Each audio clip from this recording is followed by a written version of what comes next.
অনেকে আমার কাছে জিজ্ঞেস করেন যে পোর্ট যদি একটা থাকে আরেকটা দিয়ে প্রবেশ করা যাবে কিনা, অথবা একটা দিয়ে প্রবেশ করলে আরেকটা দিয়ে বের হওয়া যাবে কিনা। সো ভিডিওটি স্ক্রিপ্ট না করে সম্পূর্ণ দেখার পর বুঝতে পারবেন বিষয়টি। আমি এখন প্রবেশ করছি আগরতলা স্থলবন্দরের ইমিগ্রেশন অফিসে।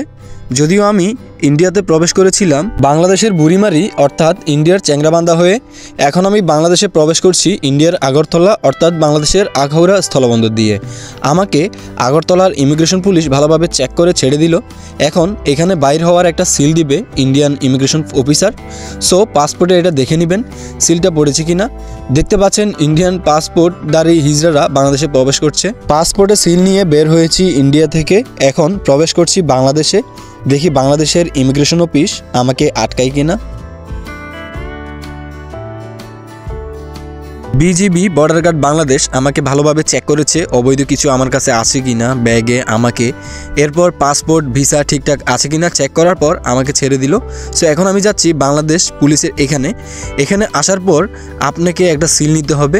এই যে এখানে আসলে বাংলাদেশ পুলিশ আপনার পাসপোর্টে আরেকটা সিল দিয়ে দিবে, যেটা বাংলাদেশ থেকে দেয় বের হওয়ার। এরপর আপনাকে যেতে হবে বিজিবির আরেকটা চেক পয়েন্টে, ওইখানে আপনাকে সিগনেচার করে দিবে। সো এখানে দেখতে পাচ্ছেন কিন্তু খালি, তেমন মানুষ নেই, কারণ এখন বাংলাদেশ ইন্ডিয়া সমস্যা হয়েছে, যার কারণে তেমন পর্যটক নাই বললেই চলে। আরেকটা গুরুত্বপূর্ণ কথা বলে রাখি, যেটা খুবই ইম্পর্টেন্ট, আপনার পাসপোর্টে 4টা সিল আছে কিনা ভালোভাবে চেক করে নেবেন। যাওয়ার সময় 2টো দেয়, আসার সময় 2টো, বাংলাদেশ থেকে একটা, ইন্ডিয়া থেকে একটা। আসার সময় ইন্ডিয়া থেকে একটা, বাংলাদেশ থেকে একটা। সো এখানে আবার আপনাকে কাস্টম অফিসের এখানে আসতে হবে। কাস্টমসের এখানে আপনার ব্যাগ স্ক্যানিং করবে, স্ক্যানিং করে এরপর ছেড়ে দিবে ফাইনালি। আসসালামু আলাইকুম রহমতুল্লাহ, কেমন আছেন সবাই? আশা করছি ভালো আছেন।